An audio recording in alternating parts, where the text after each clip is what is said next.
Thank you so much. My name's Randy Collins. I originally from Indiana and have been in emergency management since I got out of the Marine Corps about a million years ago. And I have really dedicated a lot of time and effort and energy into emergency management. But along the way, I got interested in leadership, of course. And that's really what I did all of my advanced degrees in, and ultimately getting a doctorate of organizational change and leadership from the University of Southern California. And it's, like I said, it's glad to be on and happy to share this information out to everybody. If you were part of that conversation that we had a little over a month ago, I think you're going to see some of the same information, but obviously presented in a different format, but maybe a little bit more detailed information. But this is just really down and dirty, and I can certainly go into various different aspects of toxic leadership, because typically I speak from an organizational perspective, because I am trying to, my mission is to help organizations try to prevent toxic leadership from happening. Because I really don't like seeing toxic leadership affecting the workplace, and especially when we're talking about emergency management. And I know for those of you that are emergency managers here, we often talk about after action reports and what is always in after action reports, and everybody always knows it's going to be communications. But what you also see very prevalent in after action reports, not all of them because it's such a intangible characteristic, this leadership concept. You don't often see it in everyone, but certainly there are a lot of after action reports out there, Katrina being a big one that really talks about leadership and how it affected emergency management. And quite honestly, that's how I got into the game. I really saw how toxic leadership affected emergency management departments, whether that be at the state level, a county level, a municipal level. And so that's what I'm really passionate about. So that's what I'm going to share with you about, is that organizational perspective. But again, I could sit here and talk to you about how does an individual survive in a toxic leadership environment? How do you protect your small team in a toxic leadership environment? How do you try to change the direction of the organization after toxic leadership has taken a hold? Other categories that we could certainly talk about, and maybe as time goes on, we can do several of these or a series of these, and get into a little bit more minutia of what toxic leadership is and how it affects people. So again, I really focus on that organizational piece, and that's what I'm going to be looking at today. I'm having problems with my, there we go, PowerPoint. But one thing that we need to understand is what toxic leadership is. And there are all kinds of definitions, maybe not as many definitions as there are of leadership, but toxic leadership, there are many definitions as well. This is just one, and I've really just tried to not really overly define it, but just give you some of the common themes or the common threads that you see in some of the other definitions. And it's certainly, when we talk about toxic leadership, it's when your supervisor or multiple supervisors or the entire culture has really become a situation that there are unhealthy actions, that damage is actually occurring, damage to the organization, damage to the employees, damage beyond the employees, even could be customers, it could be family members of employees, and damage to the performance. It obviously just doesn't become as effective and as an organization. That's really what we're talking about when we're talking about toxic leadership, is what are the supervisors, the managers, the CEOs, and I use those terms rather than leaders, because a toxic leader is not a leader. And that's something that I would really like to hone in on as well. I really don't like the fact that we have to use the word leadership when we're talking about toxic leadership, but that's just the nuance of the word. I have a different perspective about leadership than many others. I'm sure that a lot of you have probably heard that Hitler had an amazing ability to lead and get people to follow him. And that's their definition of leadership, is being able to get people to follow them. And I don't really share that version. I don't think Hitler was a great leader. And that's because in my definition of leadership, it comes with a moral compass. And if you are not following that moral compass for the purposes of good and righteousness, which obviously Hitler wasn't, then that's not leadership. That's something else. That's getting people to follow you to do bad things, and that's not leadership. So that's why I don't like the term toxic leadership, but it is a pretty common term in usage since it's been developed and written about by several different authors. So we go with this toxic leadership thing and that damage that it does to organizations. And what does that toxic leadership look like? What are the actions that are happening from that CEO or from that director or from that boss, no matter what level, that is happening that is toxic? And the reason I like talking about toxic leadership as well is because a lot of the books that you read, a lot of the speakers on leadership often tell you what to do. They tell you that you should be empathetic, and they tell you that you should have vision, and they tell you that you should be innovative and creative, and the list goes on and on. And that's all very important information.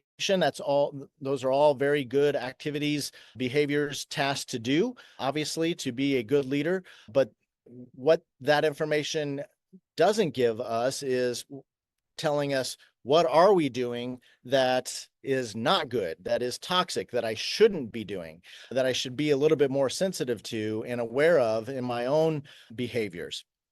And so that's what I like about talking about toxic leadership, because we get to talk about what you shouldn't be doing, and not many people do that. That being said, and what I just mentioned is that we all have toxic leadership behaviors. Every one of us has some level of narcissism that we embrace. Now, if you put it on a spectrum, sometimes somebody's level of narcissism is 2, somebody's level of narcissism is a high 10 kind of thing. And that's just one example. So all of us are very capable of toxic leadership. The important thing is that we're self-aware of that, and that we know, because you listen to this presentation or you've done some studying on toxic leadership, and we know these things aren't the good things to be embracing. And so we need to combat our inner selves to prevent us from doing these things, or at least doing them in such a way or so often that it truly does affect the organization. Because every one of us has to work on leadership every single day, every minute, every hour of the day. And to do that means that we're going to fail sometimes too. And so that means we're going to probably do some of these behaviors. Personally, I can tell you that there are many times that I'm sure that I have underappreciated my staff, and that I didn't recognize the appreciation that I had for them, and that they rightfully deserve for all of their hard work and sacrifice in whatever mission we were accomplishing, and that sort of thing. And while we're honing in on that underappreciation, I just want to tell you a small story from when I was much younger as a police officer. I was a police officer for just a short amount of time after I came out of the Marines. And as a boot cop, I was in the process of an apprehension of a suspect. And it was a group of us along with a couple of the suspects.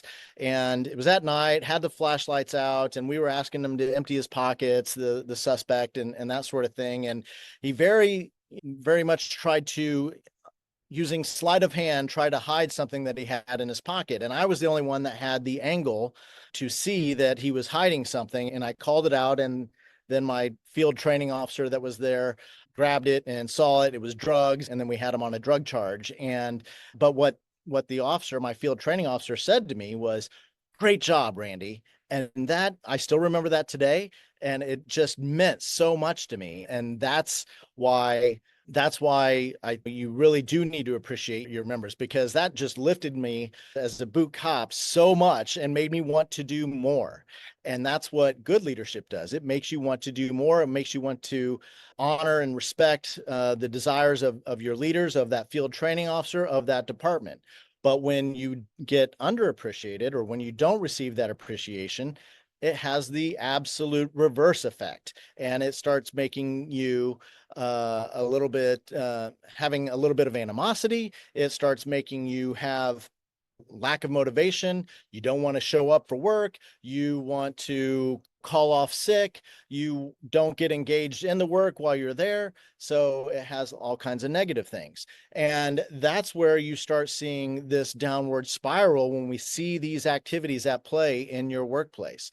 And they breed off of one another. The first bullet point here is devious politics and fraud, those office politics that really make you not like being at work because it's just not a good work environment. So when those office politics are at play, that leads to disengagement. And now all of a sudden you have absenteeism at work. And so that absenteeism then really creates another problem. And so now there's unrealistic expectations because you're compensating as an organization. So now 2 people are calling off of work. So that means 4 other people have to pick up the slack and trying to complete these unrealistic expectations. Those 4 people trying to keep up with those unrealistic expectations really become discouraged. And then they become that obviously violates their work-life balance. And when that happens, and now you see this downward spiral, and all of them start adding up onto each other. That's something I want you to be aware of when we're talking about that toxic leadership. We're also talking about a downward spiral that one begets another, which begets another, and it even multiplies on top of that. So you got to be careful of those kinds of things. And that's why we want to control how much negativity we bring into the workplace, how much toxicity we bring into the workplace. Again, it's going to happen. It's going to come in because we have those bad days and we have those bad moments. And sometimes we just make bad decisions. And so it's going to happen. But so long as it's not excessive and so long as it's not really intended, then you're going to be okay. So I'm not going to go through all of these behaviors, but just to pull out a few. Obviously, nobody likes to be in a dishonest situation or be a part of an organization where you can't get straight answers. It's not transparent, and people are lying to you, whatever the case may be. Favoritism or nepotism, same kind of thing. Some people are getting all the benefits. There's a bias of favoritism toward certain individuals, and other people just don't get the breaks or don't get the benefits that others are getting based out of the favoritism. Harassment, obviously not a good one, whether that be more anger and harassment and abusiveness, or whether that be sexual harassment. Obviously, none of that should be tolerated. Micromanagement, I've yet to meet anybody that really enjoys a micromanagement environment. Certainly I don't. And resistance to change is another one. That's a big one in emergency management, a big one in government. And resistance to change there's that age-old adage about how nobody likes the way things are, but the only thing they hate more is the change. And resistance to change is big because you have a toxic environment and you're trying to get out of it, but people are resistant to that change. So that's not going to help your organization at all. Lack of company direction is another one. If you all are not on the same sheet of music or have no idea where you're going at as an organization, there is no vision, there is no end goal where you all united behind, that's going to be a problem. And there are many reasons that could be at play in your workplace. So we have a lot of very negative things here that are very disruptive to the organization and to the employees that make up that organization. And obviously, if those characteristics are at play, then your performance as an organization is not going to be good as well. So what are those consequences?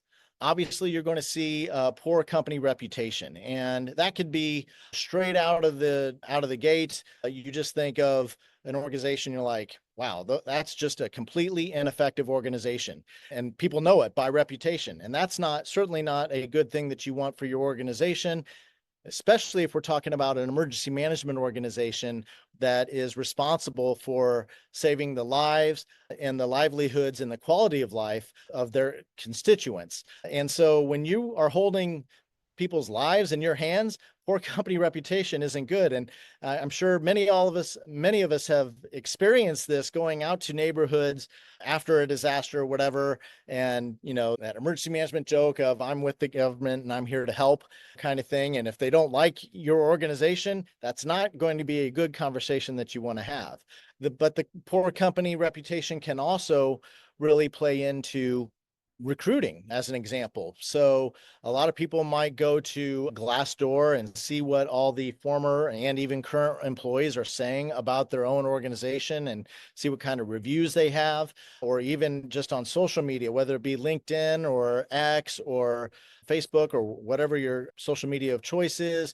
You might see some people bad mouthing that organization, and that's going to have its effect on, I'm not going to apply there. I don't want to get involved in that kind of organization. And so now you're having a problem with dealing with that poor company reputation, and you have to obviously fix that with good leadership. High employee turnover is another huge one. High employee turnover. Now all of a sudden your employees are making an exodus out of the organization because they just don't want to deal with the toxicity. And on top of that, we just talked about the poor company reputation and impeding your recruiting efforts. So turnover plus no recruits means not a good situation. So that being said, but you're also losing all kinds of institutional knowledge every time you let an employee go. Not let them go, but whether they leave on their own accord or they're fired because of a toxic environment. And it may not even be the toxic person that's getting fired. It may be the toxic person that's firing a lot of people. So that's not good either. And one thing I want you to keep in mind, when you hire an employee, number one, that is one of the biggest decisions you can make as an employer. But number two, also know that you're hiring more than just the employee. You're hiring their education, their background, their experience, and maybe even more importantly, you're hiring their network and who they have at their disposal to help advise, to help advance your organization. And when you lose their network, you're going to be losing a lot more than just the employee. And so that's something you want to consider as well.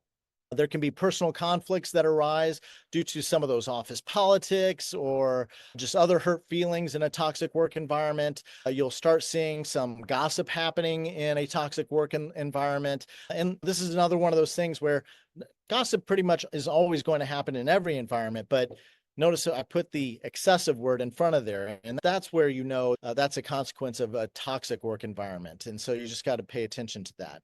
The incompetence and laziness, either you're hiring people that aren't really qualified for the job because you just don't have the recruits, see the previous conversations, or they've given up. They've done that silent quitting that we're hearing a lot about these days in a post-COVID environment, but the silent quitting is based on the toxicity that's happening. And basically they're just being told what to do. Hey, if you're going to micromanage me anyway, or if I'm not going to be rewarded for my innovation or for my assertiveness or for my initiative that I'm trying to do all of these good things for the organization, I'm just going to sit back in my chair and I'm going to wait for my boss to tell me what they want me to do. And that's not good for anybody. As we know, in good leadership, it's about empowerment and it's about giving the authority to the lowest level. And then those people really will become the producers of effectiveness and problem solvers for your organization. The toxic leadership would also breed employee retaliation, whether that may be an employee that leaves and still has hurt feelings and animosity toward the organization and is going to badmouth them. Maybe, especially, we all know in emergency management and government organizations, it just takes about 10 minutes before there's some sort of news article about an emergency management organization, whether it's after a disaster or during storm season or whatever challenges you might be having, you're going to be on the news. And if those media individuals find the disgruntled employees, you could see that employee retaliation come back in the media. Again, not a good thing for your organization. Also, toxic leadership breeds other toxic employees, and you see this all the time. The main violator, if you will, of toxic leadership starts to select their favorites. We talked about the favoritism, and those favorites become as toxic as the other because they're following the other person's lead. And so now all of a sudden we don't have one toxic leader, we don't have four toxic leaders, we have many toxic leaders that your workforce has to deal with and manage. There are definitely physical and mental symptoms that come from toxic leadership. And just know that if you're in a toxic leadership environment, you can see those physical illnesses that pop up from that. And that's going to require them to take off more time from work, go to doctor's appointments and that sort of thing. And the same on the mental side. They're going to be seeking therapy. They're going to have problems at home with their spouse, which means they may need to do couples therapy and that sort of thing. So again, all these things are things that are going to detract the employee from the mission of the organization, and it's going to be a bad day. And we've talked about poor employee engagement, obviously, and absenteeism, all of those, again, consequences of that toxic leadership. But there are secondary and tertiary effects and legal troubles. We talked very briefly about the sexual harassment. That means that there's going to be legal issues. It's going to be in court, or maybe you're going to settle out of court, but that's going to cost your organization a lot more money to pay the settlement or whatever the case may be. And that's just on some of those issues. There could be wrongful termination lawsuits. There could be any number of legal troubles that come up because of your toxic leadership. Never mind to say the troubles that you're going to get into in gross negligence issues and that sort of thing in the emergency management environment when you have wrongful death, or when you have been inhibited in being effective at emergency management because of the toxicity in your job. And you're going to see this investigation. You're going to see attorneys get into your business and start asking all kinds of questions that in a toxic environment, you're really not going to want to mention or to answer to. And so the best way to avoid that is to not have that toxic leadership. Again, more poor perception. You're going to start seeing some of that stuff on social media, Glassdoor, and even the mainstream media.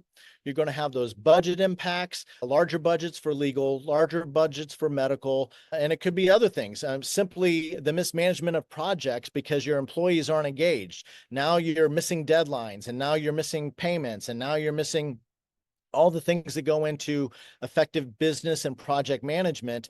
And that's just going to compound the amount of money that it requires to either achieve something or to make sure something is maintained and stays in proper working order. And that goes hand in hand with the poor performance. Obviously, you're going to have poor performance anytime that toxic leadership is affecting an employee and the way that they work. Staff infighting is going to be caused by toxic leadership. And so now all of a sudden you're really violating that trust aspect of teams. And now all of a sudden you're not trusting each other. And you really start seeing maybe even sometimes things that aren't even there. You become a little bit paranoid about some of those office politics. And you think that somebody's really trying to set you up for failure so you can get in trouble, get fired, or whatever the case may be. They want to be promoted over you. And so that's what in the staff infighting. And then again, in that disaster response confusion, if you are in an organization, an emergency management organization, where your communication is not good because you have infighting and you have office politics and you have poor performance and people not showing up for work, how are you going to coordinate and collaborate, whether that be on scene at an incident command post, whether that be an emergency operations center?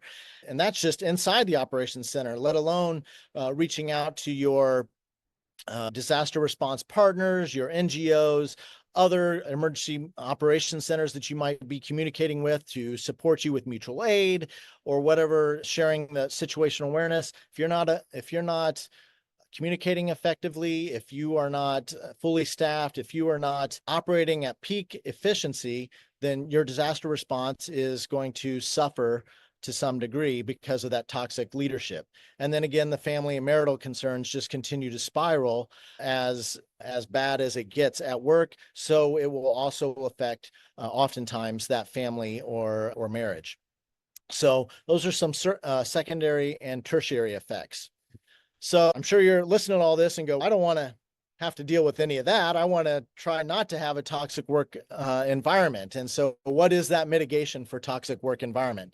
And that is, it says zero tolerance here, but I put it there because you don't tolerate it in the way that as soon as you see a toxic leadership, it should be an opportunity to have a good, difficult conversation about what has just happened. And sometimes when you can do that, then you can right the ship a little bit. And I would just tell you a story here. When I used to work with the Indiana Department of Homeland Security, and I had a boss that I really respected, and we had an agreement, and we called it Bishop's Rock, and we had this rock from the ocean, I think, and it wasn't really from Bishop's Rock, but it represented Bishop's Rock. And what Bishop's Rock is, there was a captain named Bishop that was out at sea, and they were in a very shallow area, and some of the other sailors knew that they were in danger, and they were trying to get Captain Bishop's attention and tell him that you're in shallow area. We're about to bottom out a little bit onto this rock underneath the surface, and good or in toxic leader in the toxic leadership environment, the Captain Bishop wasn't listening, and sure enough, ran aground, damaged the ship, the whole bit. So now we use this Bishop's Rock and saying, you're not listening to me. I'm trying to make a point to you. And quite frankly, I'm a little bit worried about the direction that you're going, and you're using some toxic leadership attributes here that we as a culture should not be embracing. I'm employing Bishop's Rock, and that Bishop's Rock represented timeout. No offense. We're trying to do the right thing, both of us, for the organization. Let's talk about what we're experiencing right now. So use that opportunity to recognize the toxic leadership and have a conversation about it. Again, zero tolerance means that you need to stop it right where it is and talk about it. It doesn't mean firing an individual just because they've done something that is in alignment with toxic leadership, because as I said, we're all very susceptible to it and we all have bad days. It's just the more constant, overwhelming use of toxic leadership that you really need to start talking about. Maybe it's time for an employment change in that regard. So another mitigation is coaching and mentoring. I would highly encourage every organization to hire a leadership coach for their employees. And it can be the same coach for the C-suite executive as it can be for the middle management and on down. Or you can have different ones, because if you're trying to get variety or trying to maintain some confidentiality or whatever it is that you need, but that coaching and mentoring is important, and they should really be separate too. Coaching should come from a coach, somebody that's really trained in leadership, that has studied a lot of it and can recognize how somebody is affecting their employees and so forth, and can come in, observe, be a fly on the wall, and then have one-on-ones with the individuals to talk about what their leadership style and how to develop their leadership style. Mentoring can be done in-house with the supervisors or the senior people in the organization that are also very focused on leadership and focused on the mission of the organization, believe in the mission of the organization. And so that's where you can use mentoring and have a mentoring program, assigning a subordinate or two to the mentor, and then have regular discussions about leadership. They can be personal discussions. It can be just some leadership training, working through a reading club leadership book kind of thing, and really just developing the individual from within. The third mitigation would be proper leadership selection. And what we often see so often is the person that did good in the job before, and so that must mean that they're going to be good at the leadership job. And that's just not the case. Somebody can be a very good engineer, but they have no leadership skills, training, or characteristics that make them a good person to be supervising and overseeing employees in the workplace. They're just not good at it. And that's fine. They either need to work at it if they want to move up into the more administrative side of the house, or whatever the case may be, or they need some coaching and mentoring, or they're just happy being the engineer that they are. But nonetheless, we've got to stop promoting solely on past performance in a job that doesn't have the same requirement for leadership skills that the next position up or that next higher position requires. And the second thing to proper leadership selection is really taking a close, hard look at the job description. So often these job descriptions are never updated. They've gone 30 years without being updated, and none of them have what somebody is actually looking for in a leader in that job description. If you're wanting a transformational leadership or transformational leader because you want to see change in this organization, then maybe you should be looking for the attributes of a transformational leader. If you're looking for somebody to not change something, but is more adept at maintenance of a program, then that's a totally different skill set. So you need to really think about what kind of leader you want in a position and make sure that those leadership characteristics are resembled into that job description. And from there, you start the recruitment process. And then what I would really encourage doing in this recruitment process or hiring process is psychological testing, because we can do all kinds of personality testing that tells us about the red flags of narcissists, that tells us about the red flags of other sorts of toxic leadership characteristics, but also can really identify those that are good in empathy, those that are good in getting things done, those that are good at taking care of their employees. And those are the things that you want to highlight and test for. And now all of a sudden you're getting a more scientific, psychological based assessment of your potential recruits, and gives you a better opportunity to select the ones that may be a better fit for your organization, versus what most organizations do is one or two interviews and then they hire somebody. But the interview is proven in all kinds of studies as one of the worst ways to make a decision on hiring somebody. Because let's face it, all of us have done some interviews. We go into the interview, and what's the first thing? What do we do when we're there? We put our best foot forward. We tell them all the great things about us. We tell them all the things that we have achieved. Very rarely do we tell them about the challenges and setbacks and things that we've done that have caused us to lose sleep at night.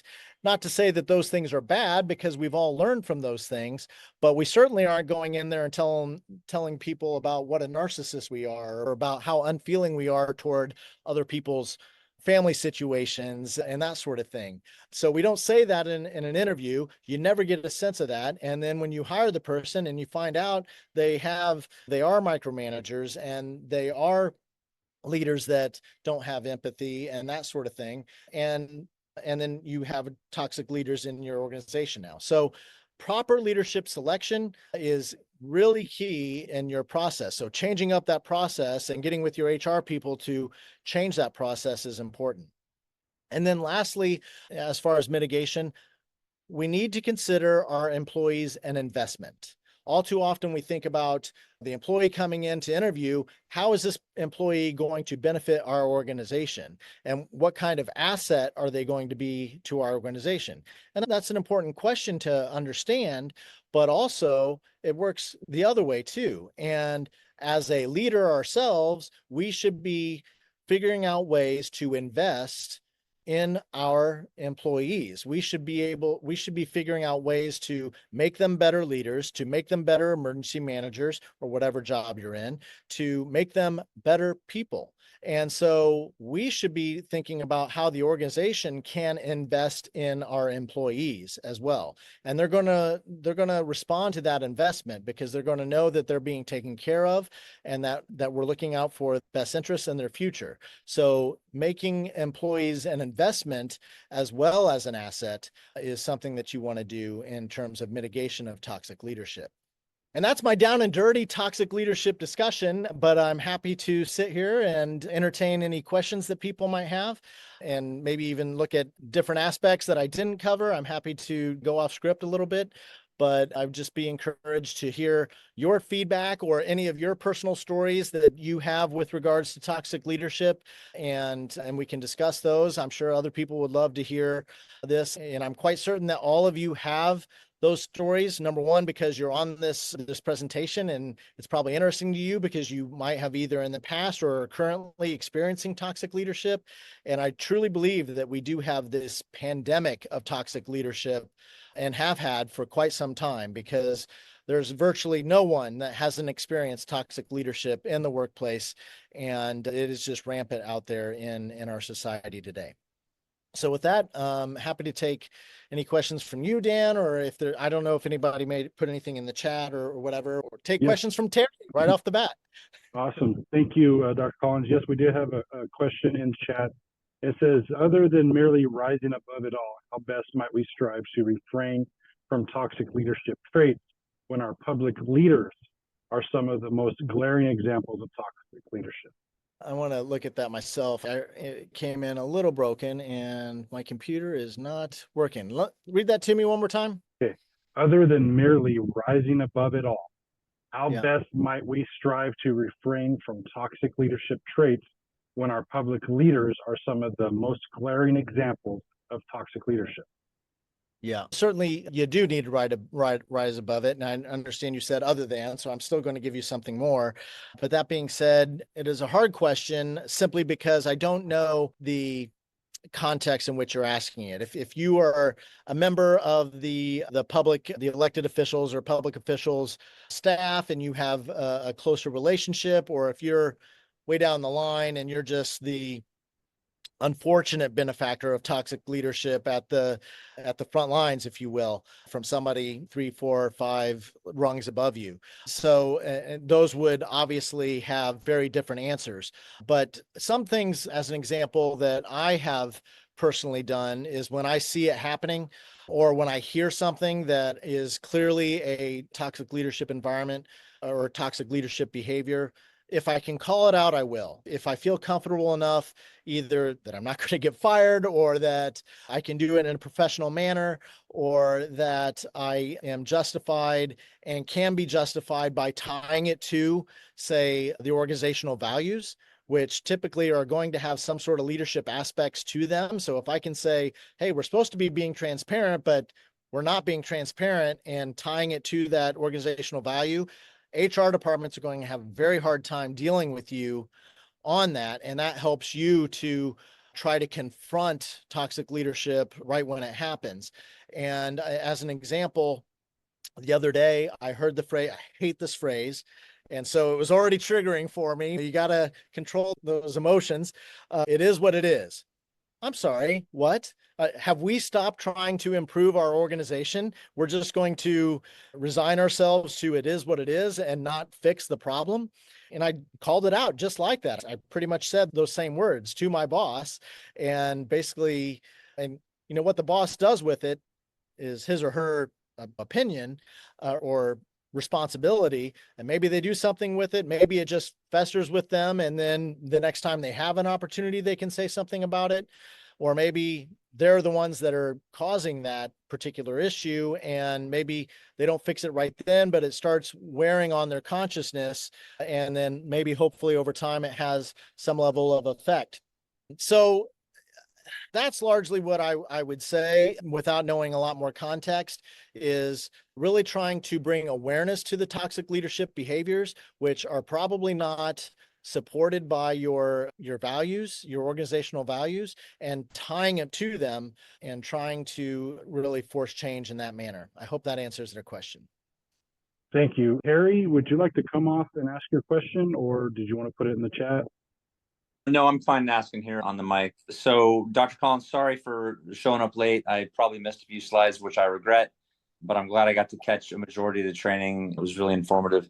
So, my experience is in a military setting, Coast Guard, which is military, but it's also a little paramilitary. It's also got a little civilian flavor in it too.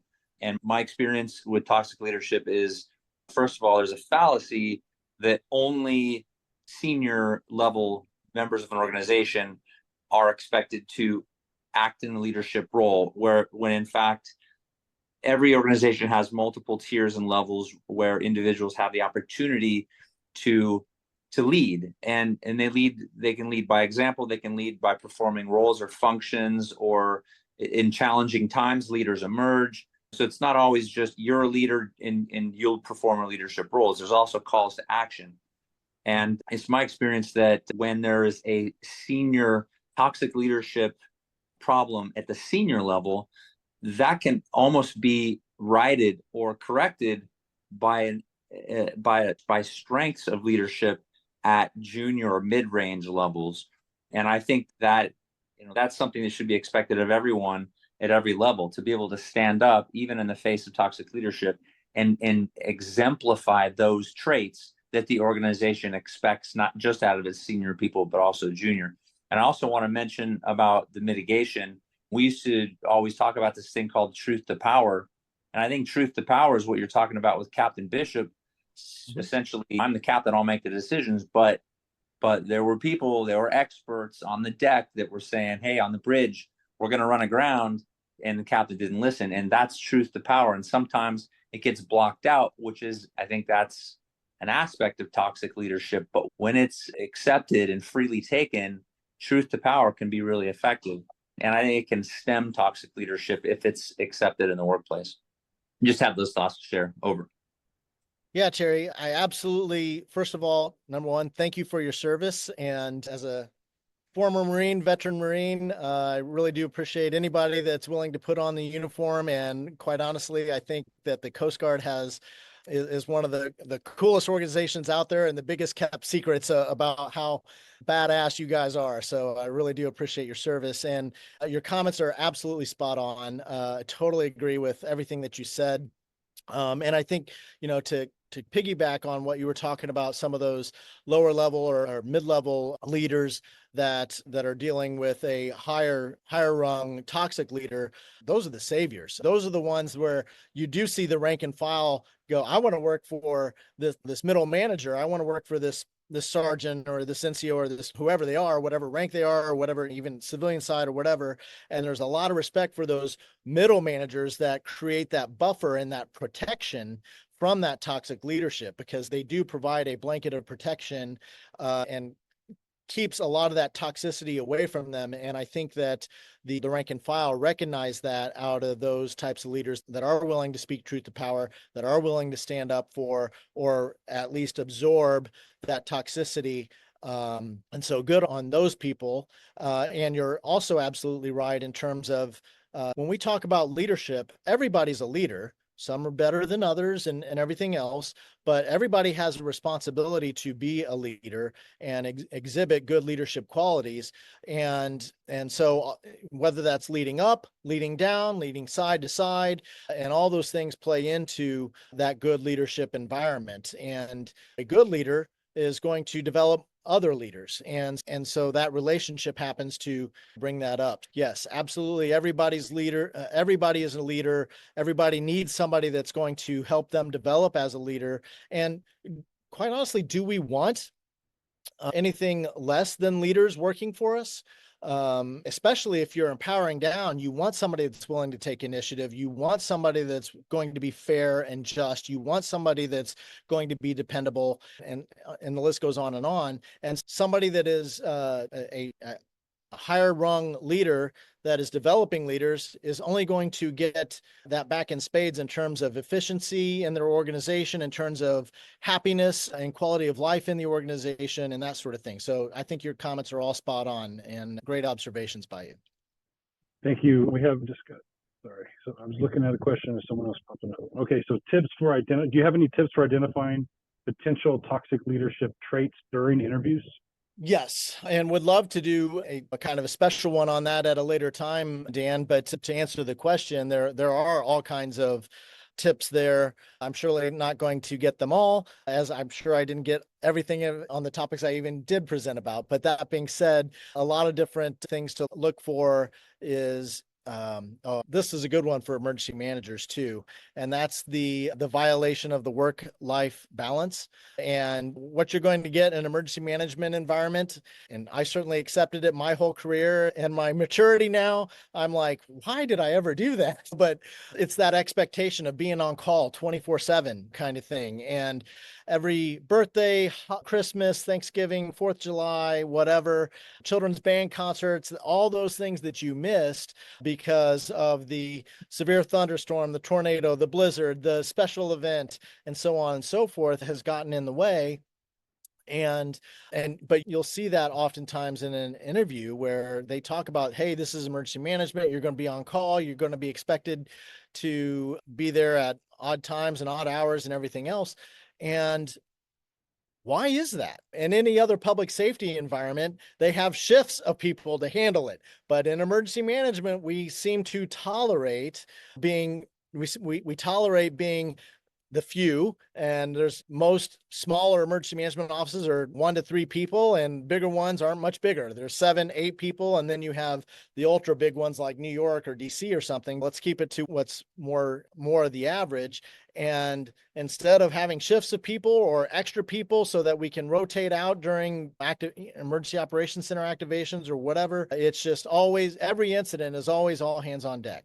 So that's just one example of the red flags. But when you go in and you start talking in your interview and you get an opportunity to ask questions, and maybe these aren't some good questions to ask in the first interview, but maybe second, third interviews, remember first and foremost for you that the interview works both ways. It's, do you work well, or are you going to fit in well for the organizational purposes? But you should also be asking, is this organization good for me?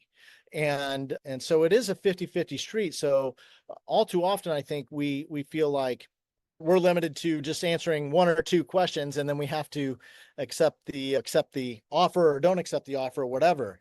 But in the interview, ask a lot of questions. And if you're starting to hear some things where they aren't taking responsibility for their actions, or you feel like they're not being honest with you based on the research that you've done, or you're starting to see that there was a lot of, why is this position vacant? Was there a lot of exodus and they're trying to fill those positions? All of those are red flags that you should be picking up on in terms of, is this a toxic leadership environment? And also do your research. I told you about where these things are posted in terms of the toxicity.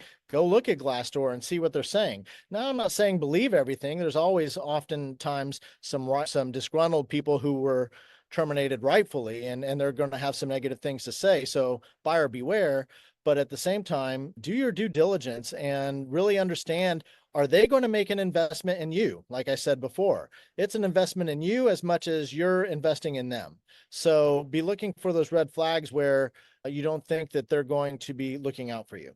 Another question is, do you have any recommendations on how to handle toxic leadership when the leadership is a seasoned employee who has seniority and supervisory roles to ultimately excuse that toxicity? I'm not sure about the comment about excusing the toxicity, because I don't believe that the toxicity is excusable. Even even if it's a good leader, somebody that you've really come to learn to respect and is very effective in their job and does normally protect you.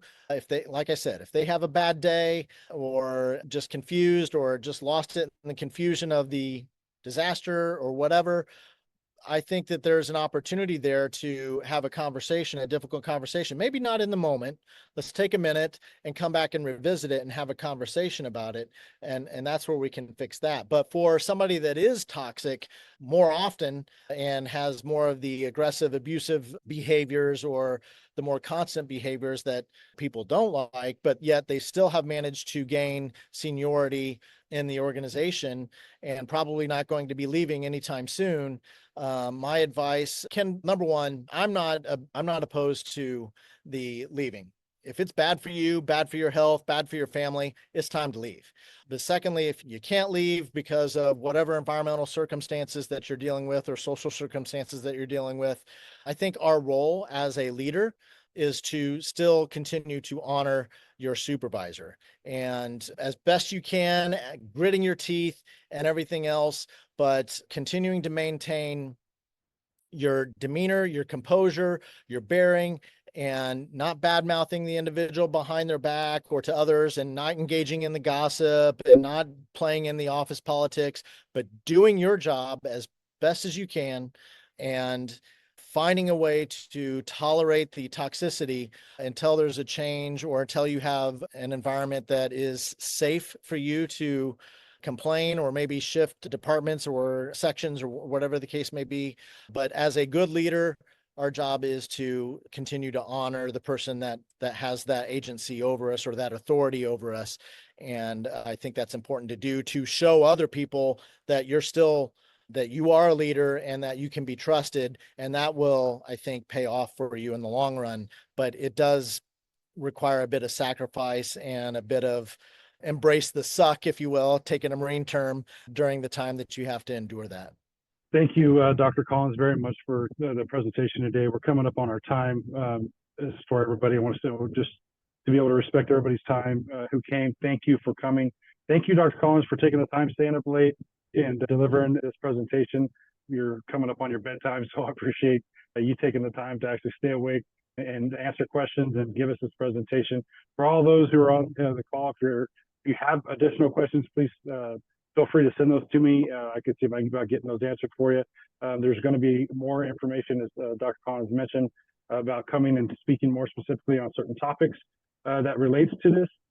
So you'll be seeing more about toxic leadership and how to address it and overcome it.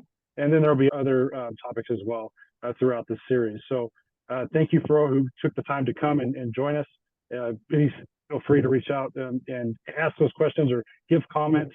You can always reach out to me at daniel.scott@theoryintopractice.com, and we could reach out and try and get those questions answered or accept that feedback from you. Again, Dr. Collins, thank you so much for taking the time. All those who participated, thank you so much. Thank you for the questions, and I will see you guys all next time.